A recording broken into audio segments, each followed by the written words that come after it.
মায়ের প্রতি অবহেলা। এমন কোনো খবর দেখলেই আমরা থমকে যাই। খবরের ভেতরে ঢুকে দেখি সন্তানরা সবাই উচ্চশিক্ষিত, তবে শিক্ষিত বলা গেলেও সুশিক্ষিত বলা যায় কি? শুধু এইটুকুই নয়, সম্প্রতি আরও কিছু খবর চোখে পড়ছে। বাবা মারা গেছেন, কিন্তু সম্পত্তির দ্বন্দ্বে সন্তানরা বাবার শেষ কাজ করছেন না। আমরা সাধারণত শব্দ সন্তানদের ওপর চাপাই, বলি তারা খারাপ, তাদের বিচার হওয়া উচিত। কিন্তু প্রশ্ন হলো, এমন সন্তান তৈরি হচ্ছে কিভাবে? একটা প্রবাদ আছে, ইট tax a village to rise a child. অর্থাৎ একটা সন্তানকে মানুষ করার দায় শুধু বাবা মায়ের নয়, পরিবার, সমাজ, পরিবেশ, এমনকি রাষ্ট্রেরও। আসুন আমাদের আশপাশের খুব পরিচিত কিছু কথা দেখি। আমি আমার সন্তানের জন্য এত সম্পদ রেখে যাব, যেন তাকে কোনো কষ্ট করতে না হয়। আমার ছেলে ক্লাস 10-এ পড়ে, কিন্তু এখনও নিজের হাতে খেতে পারে না, আমি ওকে খাইয়ে দিই। আমার মেয়ে কখনো রান্নাঘরে যায়নি, আমি ওকে এভাবে মানুষ করিনি। ঘর নোংরা হলে কাজের মহিলা পরিষ্কার করবে, আমার সন্তানকে এসব আমি কাজ করতে দিই না। বাজার করবে বাবা, 20 বছরের ছেলে, কেন এসব করবে? সে তো ফোন নিয়ে ব্যস্ত। এই কথাগুলো পড়ে কি আমাদের সমাজের একটা মানসিকতা চোখে পড়ে না? আত্মকেন্দ্রিকতা, কর্মবিমুখতা, অহংকার, শ্রমকে ছোট করে দেখা, এই কাজ আমার কাজ নয়, এমন মনোভাব। যে সন্তান কোনোদিন নিজের ঘরের একটা টিস্যু পর্যন্ত ডাস্টবিনে ফেলেনি, সে কি অসুস্থ মাকে পরিষ্কার করতে পারবে? যে নিজের ঘর কখনো গোছায়নি, সে কি বৃদ্ধ মায়ের ঘর গুছিয়ে রাখতে পারবে?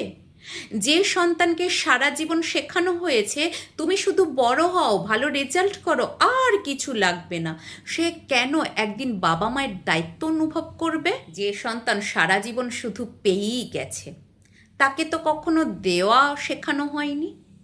মজার ব্যাপার হলো, এ ধরনের ঘটনা অনেক সময় গ্রামের সাধারণ বা অভাবী পরিবারের তুলনামূলক কম দেখা যায়। আমাদের বাড়িতে বা অফিসে কাজ করা অনেক মানুষকে দেখেছি, নিজেদের ন্যূনতম খরচ বাদে পুরো টাকাটাই মা বাবার কাছে পাঠিয়ে দেয়। কেউ কেউ পুরো মাস কাজ করে সব টাকা বাড়িতে পাঠিয়ে দেয়। জিজ্ঞেস করলে বলে, আমার পরিবারের প্রয়োজন আগে। কারণ ছোটবেলা থেকে তারা শিখেছে পরিবারের দায়িত্ব নিতে হয়, সংসারের জন্য ত্যাগ করতে হয়। সমস্যাটা অনেক সময় তৈরি হয় আমাদের মধ্যবিত্ত ও উচ্চবিত্ত মানসিকতায়। অনেক বাবা মা ভাবেন, আমি কষ্ট করছি, আমার সন্তানকে কষ্ট করতে দেব না।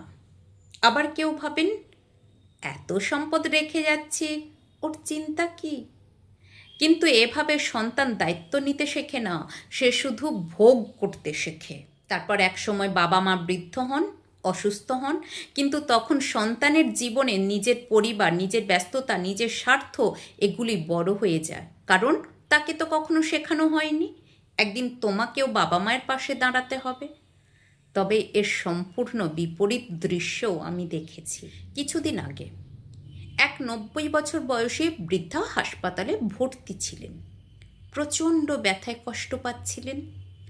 তার ছেলেদের একজন দেশের স্বনামধন্য আইনজীবী। হাসপাতালে কয়েকবার যাওয়ার সুযোগ হয়েছিল। সেখানে যে দৃশ্যটা আমাকে সবচেয়ে বেশি মুগ্ধ করেছে সেটা হলো, বৃদ্ধার চারপাশে সবসময় তার সন্তানরা, তাদের স্বামী স্ত্রী, নাতি নাতনিরা ঘিরে ছিল। বিশেষ করে তার বড় ছেলে নিজ হাতে মাকে পরিষ্কার করছিলেন। এমনকি ছেলের বউও সেই সুযোগ ঠিকমতো পাচ্ছিলেন না।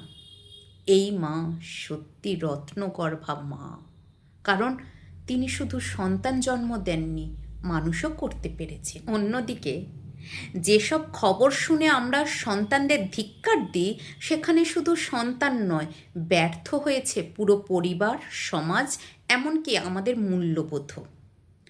আমার এই ভিডিওর মূল কথা হলো একটাই, এমন ঘটনা কোনো বিচ্ছিন্ন ঘটনা নয়, এগুলো আমাদের সমাজের নৈতিক অবক্ষয়ের বহিঃপ্রকাশ। আমরা অর্থের পিছনে, ডিগ্রির পিছনে ছুটতে ছুটতে নৈতিক শিক্ষা, মানবিকতা ও ধর্মের চিরন্তন শিক্ষাগুলো থেকে দূরে সরে যাচ্ছি। আমরা ধীরে ধীরে এমন এক সমাজে পরিণত হচ্ছি যেখানে মানুষ সফল হচ্ছে কিন্তু মানবিক হচ্ছে না। আর এই পরিবর্তন একদিনে আসেনি, বছরের পর বছর ধরে ধীরে ধীরে তৈরি হয়েছে। এখনো সময় আছে সচেতন হওয়ার, কারণ প্রকৃতি বড়ই নির্মম। আপনি আজ আপনার বাবা মায়ের সঙ্গে যা করছেন কিংবা আপনার সন্তানকে যা শেখাচ্ছেন, একদিন সেটাই ফিরে আসতে পারে আপনার নিজের জীবনেই।